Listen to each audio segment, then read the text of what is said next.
October 2002. Hundreds of young tourists enjoy a tropical island resort. Then, massive explosions rip through the packed nightclubs. The bombings claim 202 lives. It's the worst act of terror since 9/11. Now, using advanced computer simulation, we reveal exactly what happened in the Bali bombings. Behind every disaster lies a chain of critical events that decides who lives and who dies. Unravel the fateful moments in those final seconds from disaster.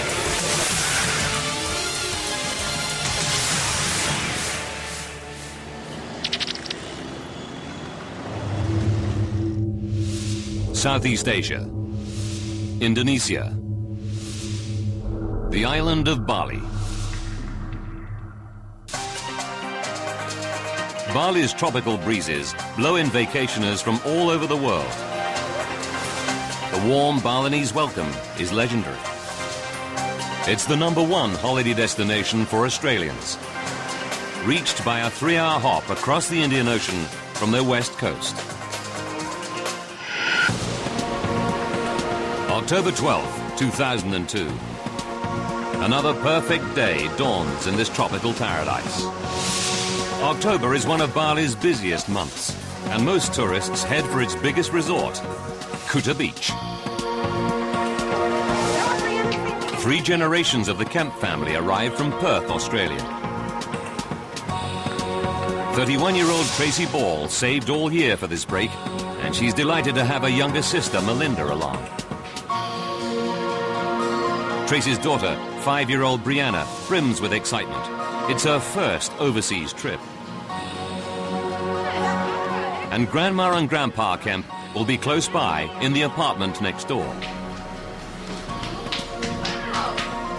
The family deserves this special vacation. 4 years ago, Tracy's husband, Peter, a police officer, was killed on duty.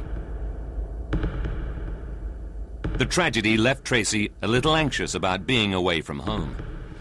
It was always in the back of my mind that you just always have to be careful no matter what you do, wherever you go. And especially going to a different country, you don't know exactly, what's going to happen.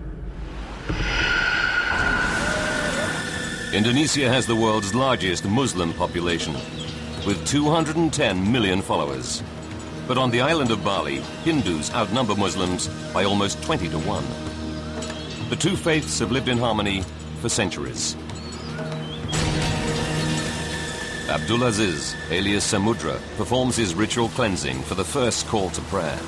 He's a devout Muslim, but his motives are far from the non-violent teachings of the Islamic faith.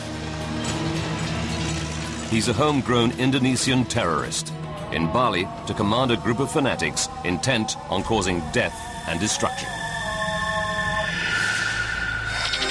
12 o'clock, midday. Perth, Australia. 20 young men from a local football team head out to Bali. This is footage of their trip. 25-year-old Ben Clohesi and his teammates are looking forward to 2 weeks of sun, sea, and socializing. 100 different libidos, basically all pumped, ready to go. As Ben and his friends arrive at Bali's international airport, at a rented house 11 kilometers away, terrorist mastermind Samudra calls a strategy meeting. The 5 men present are part of an Islamic terrorist network extending across Southeast Asia. It's called Jemaah Islamiyah, or JI, and hundreds of its members have been trained by Al-Qaeda. In 2001, Al-Qaeda moved several of its training camps from Afghanistan to secret locations across Indonesia. Their Academy of Terror produced a new generation of Indonesian recruits. They've been linked to a series of bombings and attacks in the region, killing dozens of people.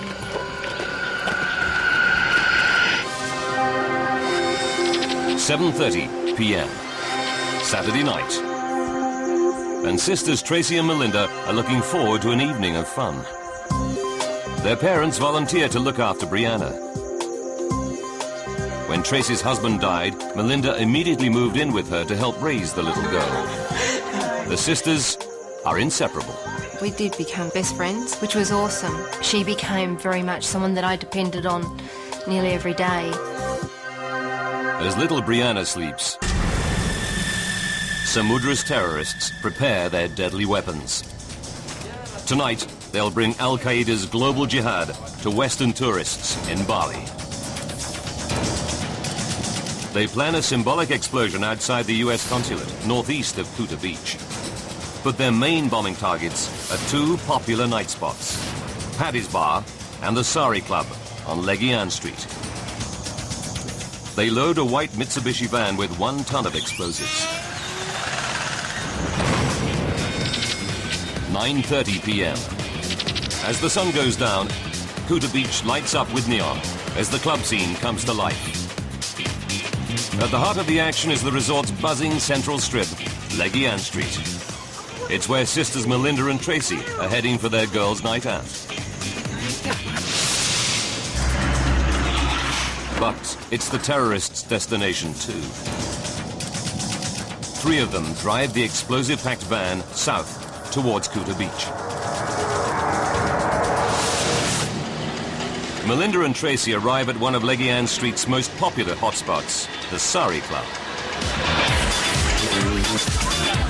It's already hopping. Nearly 350 young men and women, mostly Australians, cram inside. 10:52 p.m. The terrorists leave the northern suburbs and enter Kuta Beach Resort. They have to drive slowly. The van is weighed down with its deadly cargo. The Australian footballers roll up at the Sari Club. 25-year-old Ben Clohesi is ready for his first taste of Bali's nightlife. They park themselves at the bar and start drinking. 11:01 p.m. The terrorist's white van reaches Legian Street. The 3 men each have an assigned task. One of the men jumps on the back of a motorbike. His mission, to detonate the bomb outside the US consulate. Inside the Sari Club, Tracy and Melinda have had a great night, but Tracy is anxious to get back to daughter Brianna. I kept saying, we really need to get going, because I had said we wouldn't be out too late. Now, the explosive-packed van stops right outside the Sari Club. A second terrorist jumps out and heads for his target, Paddy's Bar. He makes his way inside through the crowd of Western tourists.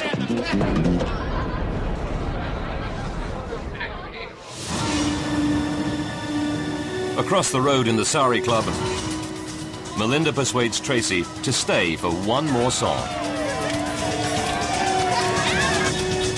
Outside, the van is creating a traffic jam along the one-way street, but the driver isn't going anywhere. Then, suddenly, a terrifying explosion rips through Legian Street. Inside the Sari Club, nobody is hurt. Some people even think the noise is some sort of celebration. I just thought it was a bit of fireworks. How happy we all were and excited that we were. You know, you never thought anything bad could happen. But sisters Tracy and Melinda are in an open-air part of the club. They can see a column of smoke rising from Paddy's Bar across the street. Dozens of people spill out of the club onto Legian Street to see what's going on. It brings them even closer to the explosive-filled van still parked in the street outside.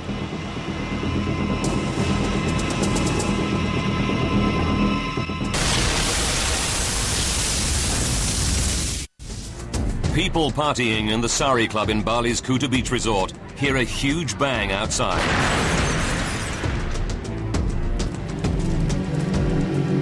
Many of them flock onto Legian Street to see what's happened.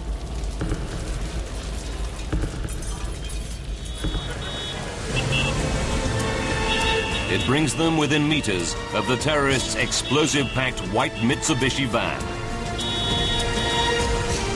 15 seconds after the first blast.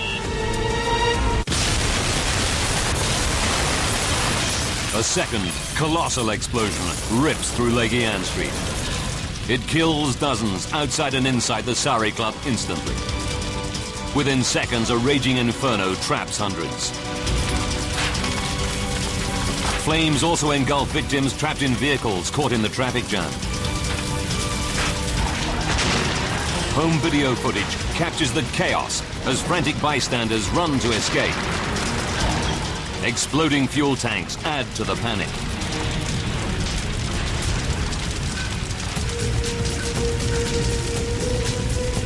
Inside the club, the party atmosphere is transformed into a scene of carnage and devastation. Survivors desperately search for a way out of the flames and choking smoke.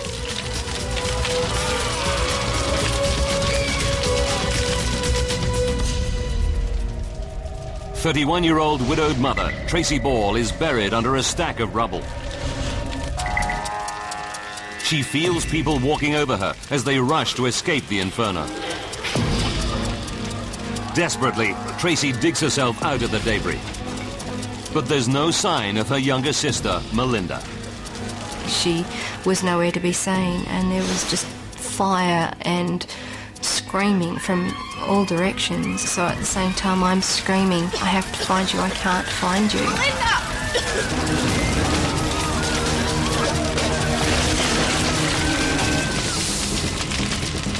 Footballer Ben Clohessy finds he can't move.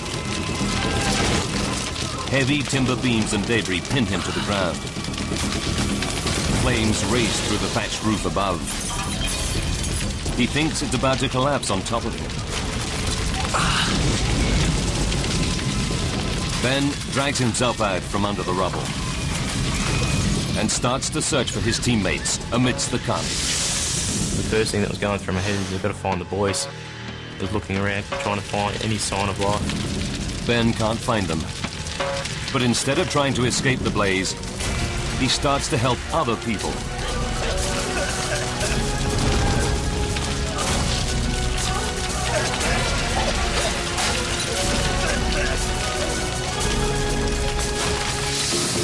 Outside, it looks like a war zone.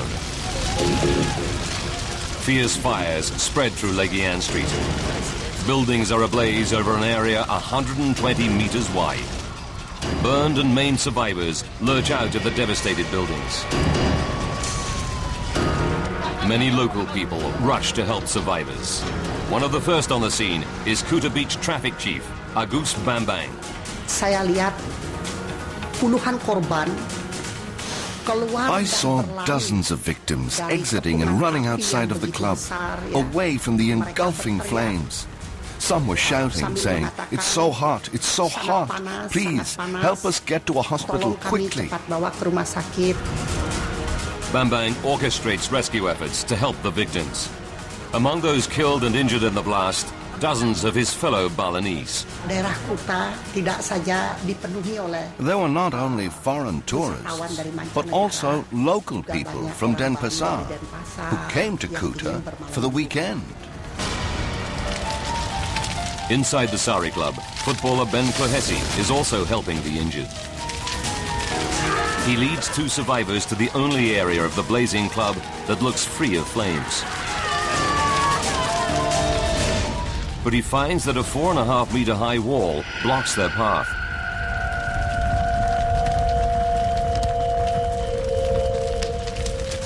He summons all his strength and starts to heave people to safety. It's amazing what a human body can do in time of need.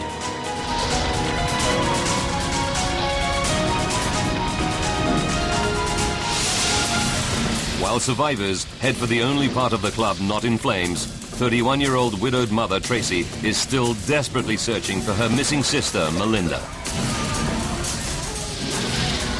As flames rain down from the burning roof, Tracy thinks of her 5-year-old daughter, Brianna, and realizes she must make a terrible choice. Does she continue to search for her sister and best friend, Melinda, or escape while she still can. What if I get out and she's here waiting for me to find her and she burns to death? How do I tell Mum and Dad that I left her behind? But then I thought, what will Mum and Dad tell Brianna when I don't come back?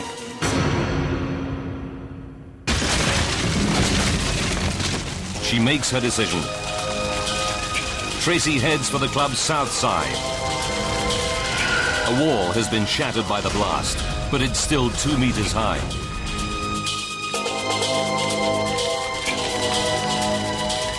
Thinking fast, she finds a beam to use as a makeshift ladder and clambers to the top of the 2 meter high wall. She escapes the blaze just as it engulfs the area behind her.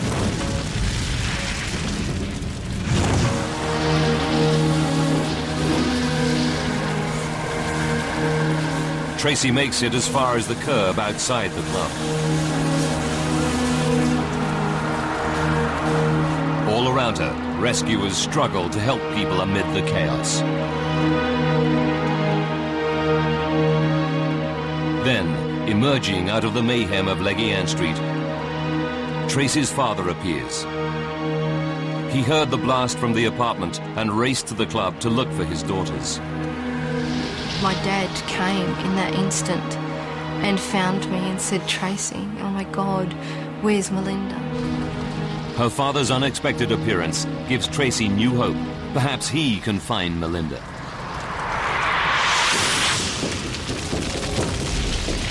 But many people are still inside the burning Sari Club.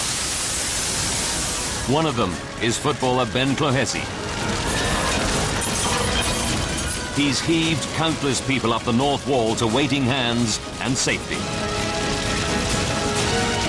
Ben doesn't know whether all his teammates made it out. But the heat is now unbearable. He has to go. But there's no one left to help him. He must get over the 4.5 meter high wall on his own. Because the fire was coming that quickly, you know that if you miss it, that you're gone.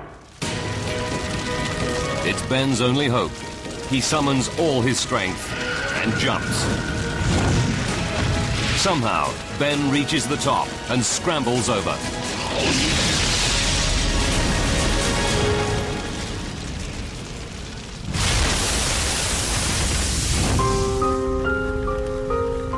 "31-year-old widowed mother Tracy waits for her father to return with word of Sister Melinda.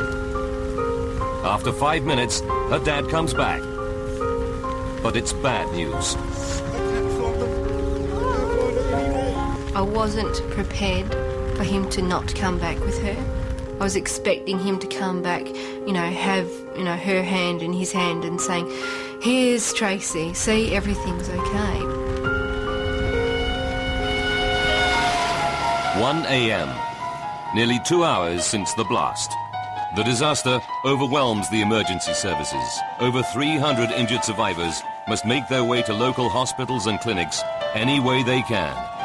In cars, vans, even on the back of motorcycles. Tracy ends up in a tiny local hospital. She suffered third-degree burns, mostly to her back. She's alive, but needs urgent surgery. Despite staying in the blazing club to help people, Ben Clohessy escapes with only minor burns. Hundreds of people are missing. Among them, Tracy's 25-year-old sister, Melinda.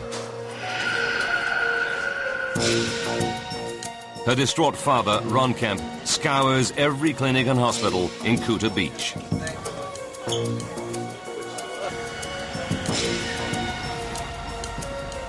But he's losing hope.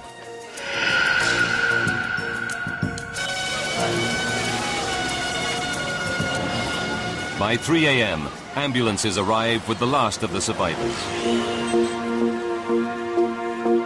But he still has no news of his daughter, Melinda.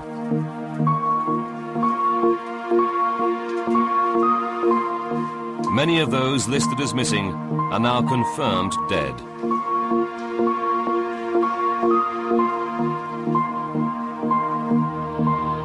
The search takes him to a small private hospital.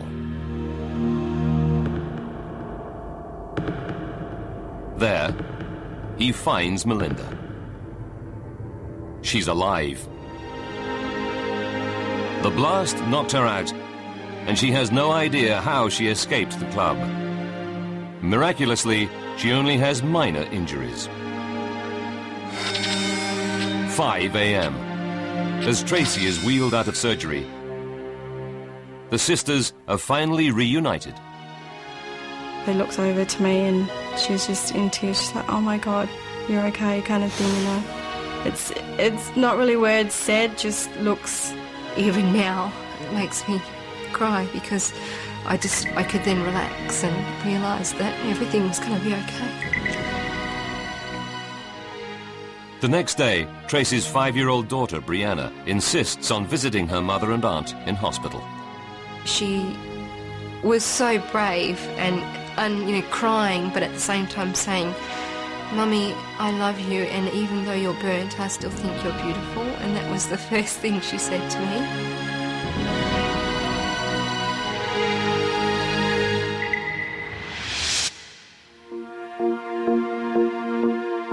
Over the next 3 days, Indonesian rescuers continue to pull bodies from the rubble. The death count eventually reaches 202. Victims come from 22 different countries, but Australia is hit hardest of all, with 88 dead.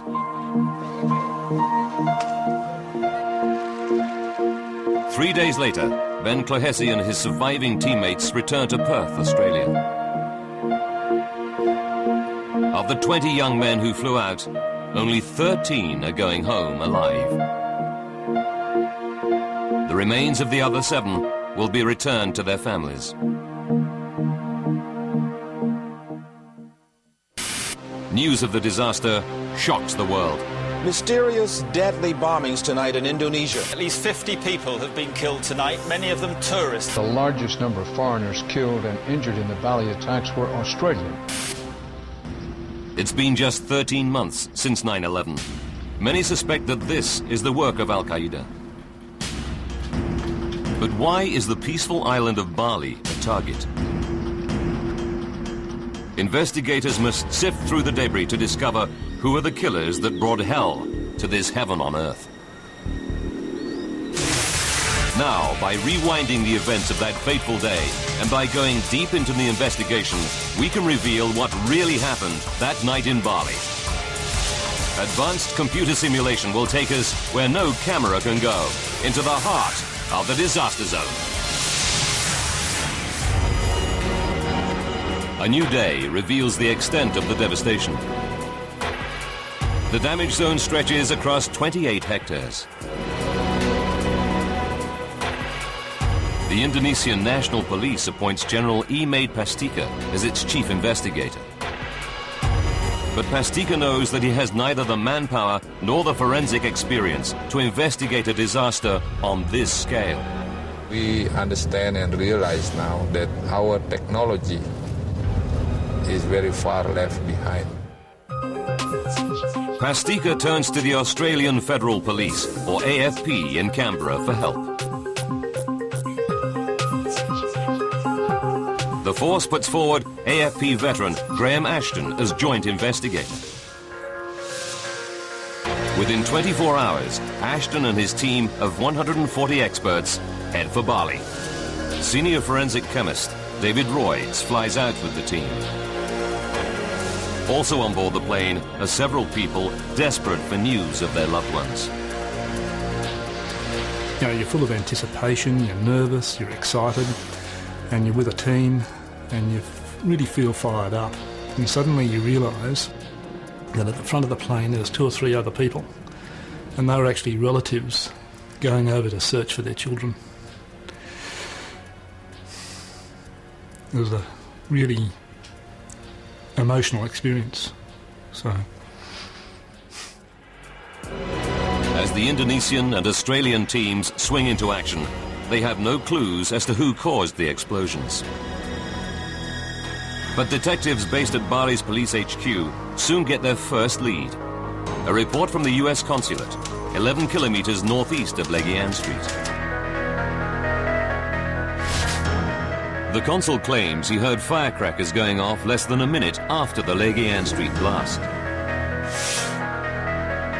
But what the forensic team find in front of the building tells a more sinister story. A wrecked stretch of curb and the remains of a mobile phone.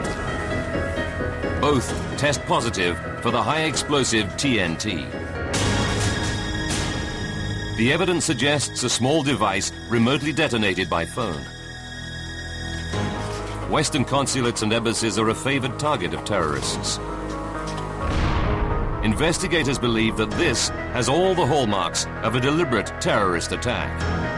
Its aim, not to kill, but to tell the world that the explosions in Bali's nightclubs are a new front in the terror war against the West.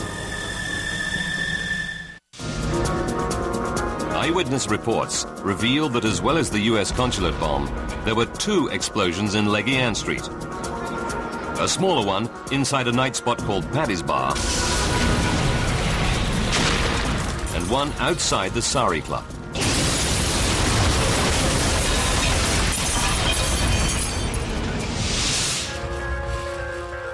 The investigation team start to comb the 28-hectare blast zone for evidence that might lead to the killers. It's a monumental task. Even the tiniest piece of debris might provide the crucial lead. It could take months. And after just 2 weeks, there's a major setback. Local officials are in a tough spot. They're under pressure from Kuta Beach's predominantly Hindu residents to clear the blast site. These local Hindus believe that the ghosts of blast victims haunt the area. They want to hold a ceremony to purify the site and release the troubled spirits of the dead. But it means scooping up all the rubble and casting it into the sea. The officials tell the Australian and Indonesian investigators their time is up. Bulldozers are wanting to clean the street up, and so if you want to get any more samples, you've got 2 hours. Clearing the blast zone will destroy crucial evidence. If the investigators can't stop the bulldozers, the murderers of 202 innocent holidaymakers and Balinese might never be caught. Behind the scenes, Indonesian and Australian investigators alike negotiate for more time. They argue that Bali's biggest industry, tourism, is at stake. Catching the people is as important as clearing this crime scene, because if we don't catch them, tourists won't come back. After a day of argument, they finally strike a deal. The investigators get just 2 more weeks to scour the site for clues. After that, the bulldozers will be back. It's an enormous task. The 28-hectare blast zone is strewn with tons of debris. Now the team have just 14 days to complete a task that would normally take months.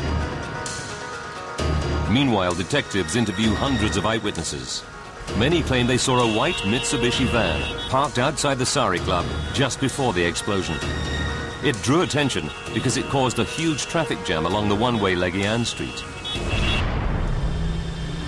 There's now a 60-centimetre deep crater where the van once stood. And it's at the epicenter of the blast zone. It's clear to investigators that a bomb inside the van destroyed the Sari Club.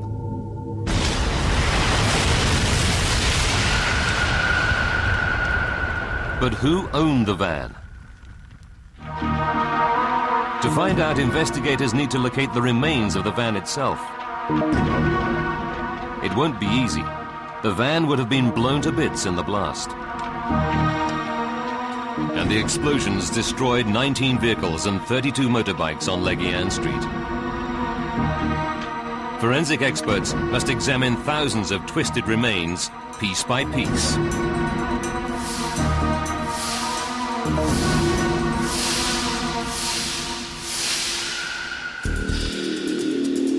Then, after 4 days of searching, a team member makes a remarkable discovery. Across the street from the Sari Club is a 2-story bank. On its roof, he finds a piece of chassis 1.5 meters long. By analyzing the impact damage, the experts can work out how far it was from the explosion. The tests prove the piece of chassis is from the white van. The scientists scour every centimetre of it and find something stamped into the metal. It could be the van's registration number, a crucial lead to its owner. But it's completely illegible. The terrorists filed down the number so that it couldn't be traced. The team's first big find ends in disappointment. We were thinking what would have been a great head start if they'd been stupid enough to leave the engine numbers on the chassis block. So we thought, oh well, they're not that stupid then. Oh well, back to the hard slog again. But the joint Indonesian and Australian team refuse to give up. They try a different tack. If they can discover what the bomb was made of, they may be able to trace people who bought large quantities of the relevant chemicals. They focus on the chemical fingerprints at the crime scene. But there's a problem. The explosions severed water mains, so that any chemical residue was washed away down gutters and drains. Then firemen doused the area with high-pressure hoses. Investigators can't find any trace of suspicious chemicals. Then one of the team has a bright idea. Where else can we look creatively to try and find these samples? So one of the guys really cleverly just looked up. The blast could have blown chemicals hundreds of meters from the scene, leaving traces way above ground level. It may be their only hope of a lead on the bomb's makeup. The team races to swab the leaves of trees, signposts, even telephone lines within 60 meters of the explosion. The forensic team painstakingly tests hundreds of samples. We were analysing as much as we could, as fast as we could, and we were getting negative results, negative results, negative results. The heat is on. In just 14 days, the bulldozers will clear the site into the ocean. The team tests over 2,000 samples. Then, finally, their persistence pays off. A leaf from a tree inside the zone supplies a crucial clue. It tests positive for potassium chlorate. It's a commercially available chemical found in industrial cleaning material. And it's a classic ingredient of a typical homemade terrorist bomb. The team now knows what caused the blast that demolished the Sari Club. The terrorists detonated a bomb made of homemade explosive, packed into the rear of a Mitsubishi L300 van.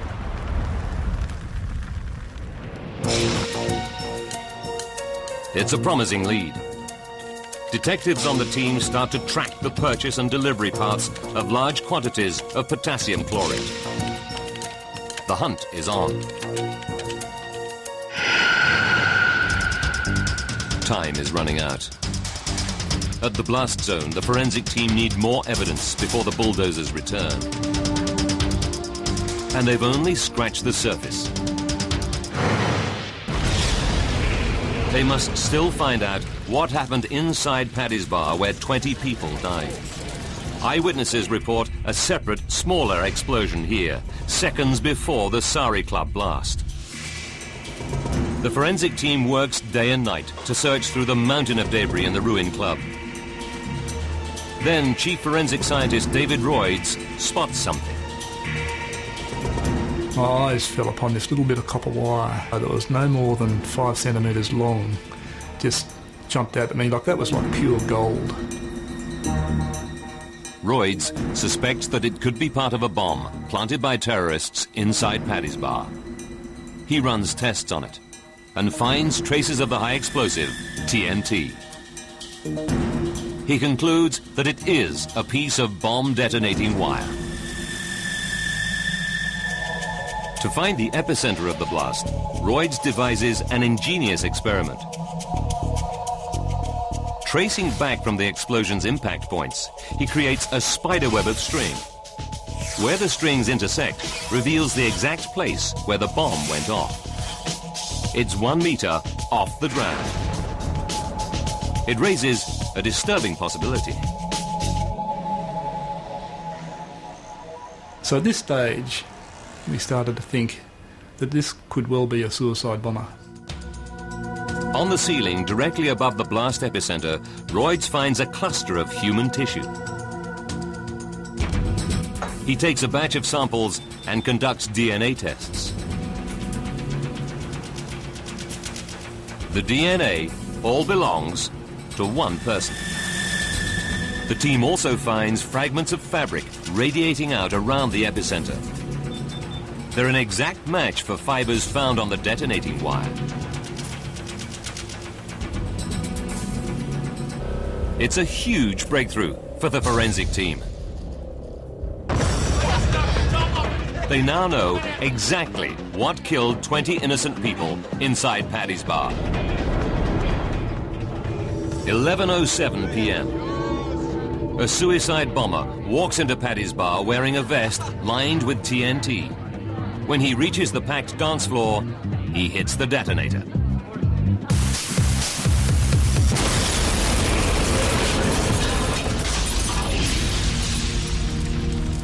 It's the first suicide bombing in Southeast Asia since the Vietnam War.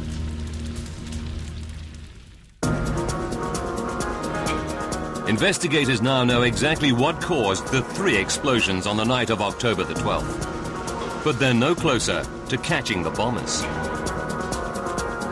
Detectives have been unable to trace any bulk purchases of potassium chlorate. And there are no further leads on who owned the bomb van. The hunt for the bombers stalls. With the terrorists still at large, people across Southeast Asia must face the prospect of further attacks.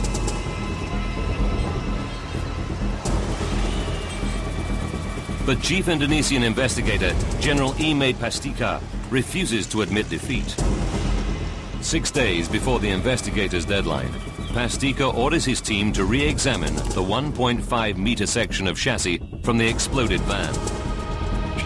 The terrorists covered their tracks by filing down the vehicle's registration number. But he hopes that perhaps some other clue was missed. Then Pastika, a devout Hindu, goes to a temple to pray for a breakthrough.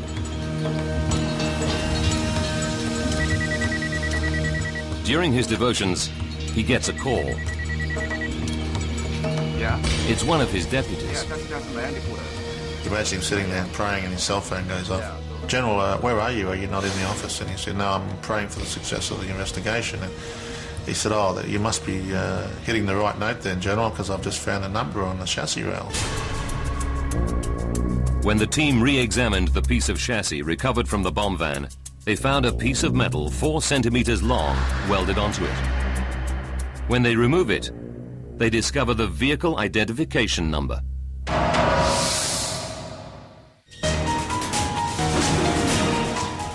The terrorists picked the wrong country to buy their bomb vehicle.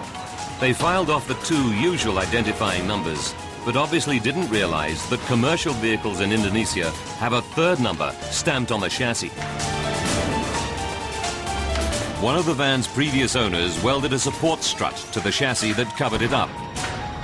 The terrorists didn't even know it was there. It's an astonishing breakthrough. Investigators search through vehicle records. They quickly track down all 7 previous owners of the van, including the last person to buy it. His name is Amrozi. He's already known to authorities as a member of Jemaah Islamiyah, a terrorist network linked to Al-Qaeda.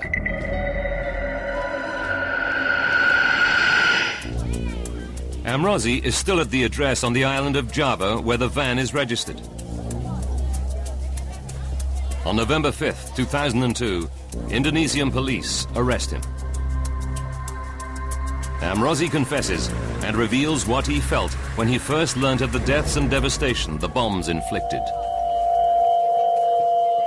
I was very happy. How can I describe it? It was like when I was still a bachelor trying for a girl and you finally get to meet her. It was that sort of excitement. But this was even better. Within weeks, police arrest several of Amrozi's accomplices. Among them, Samudra, the mastermind behind the plot.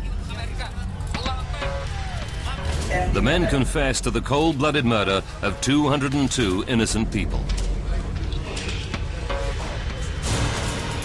The arrests are a triumph for the joint investigation. But disturbing questions need to be answered. Did Western intelligence agencies know that a major attack by Amrozi's group was imminent? And did governments warn tourists in Bali that they were a target for terrorist attack?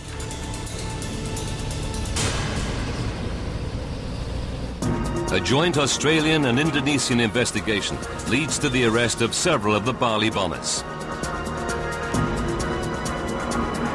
34 Jamal Islamiyah terrorists are tried and found guilty. 3 are sentenced to death. The rest receive prison sentences. Their confessions allowed the investigation team to put together the missing pieces of the puzzle. It reveals what really happened on the night of the Bali bombings. Why terror came to paradise and left holidaymakers and local people seconds from disaster. December 2001. A JI plot to bomb the US Embassy in Singapore is foiled by police. A month later, the group changes its strategy of targeting Western embassies. Now its followers will attack soft targets, bars and clubs frequented by Western tourists. 8 months on, in Bali, chief plotter Samudra scouts for targets on Legian Street.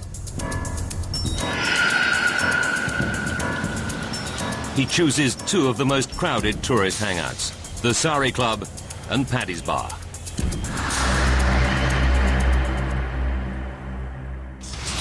October 6th, 6 days to disaster. In the rented house in Denpasar, the JI terrorists start making the Sari Club bomb. They packed a suicide bomber vest with 1 kilogram of TNT and make the device intended for the US consulate.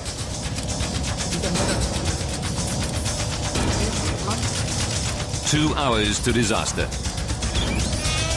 The terrorists have loaded the Mitsubishi van. It now contains 1 ton of potassium chlorate mixture, packed into 12 filing cabinets connected by detonating cord.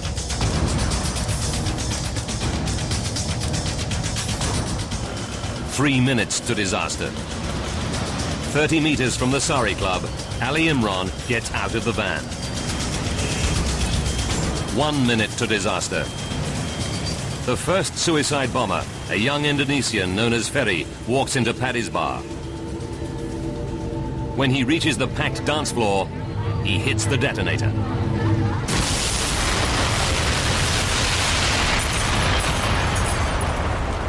Just 15 seconds later, a second suicide bomber, 24-year-old Arneson, hits the switch on the van bomb.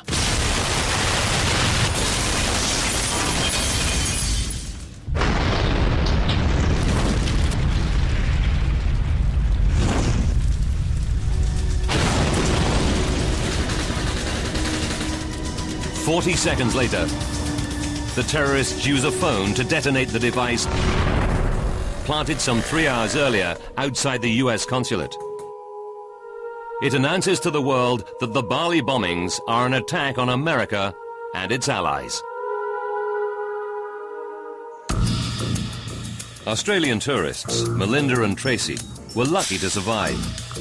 But back home in Perth, they wonder how the unconscious Melinda escaped the blazing Sari Club. I thought, well, my fingernails are in perfect condition. I don't have any burns or lacerations or anything to my feet. I wondered, how did I get out? The question spreads through Perth, Australia. who saved the girl in the pink dress. Word reaches 25-year-old footballer Ben Clohessy. He recalls helping an unconscious blonde girl over the wall and realizes it was Melinda. He visits Melinda to tell her the story. Meeting Ben was just like meeting, you know, a saint.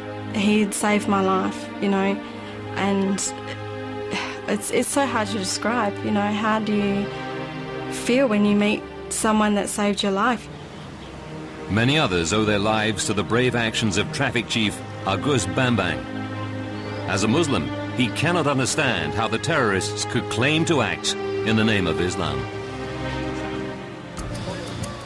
Several Western governments, including Australia, admit to receiving intelligence before the bombings that JI was planning to attack Westerners in Southeast Asia.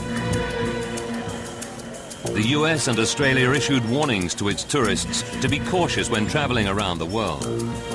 But Australians who lost loved ones want to know why they weren't warned of the specific danger of travel to Indonesia. An Australian Senate inquiry finds that the government should have warned its travellers that they might now be actively targeted.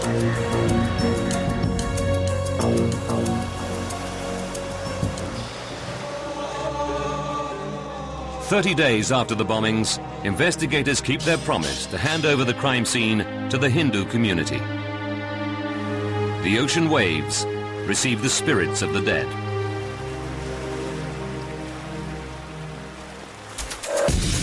The investigation of the Bali bombings accelerated intelligence gathering on Jemaah Islamiyah by an estimated 3 years. The US, Japan and Australia now work together to help Southeast Asian countries monitor and combat the continuing threat of terror in the region.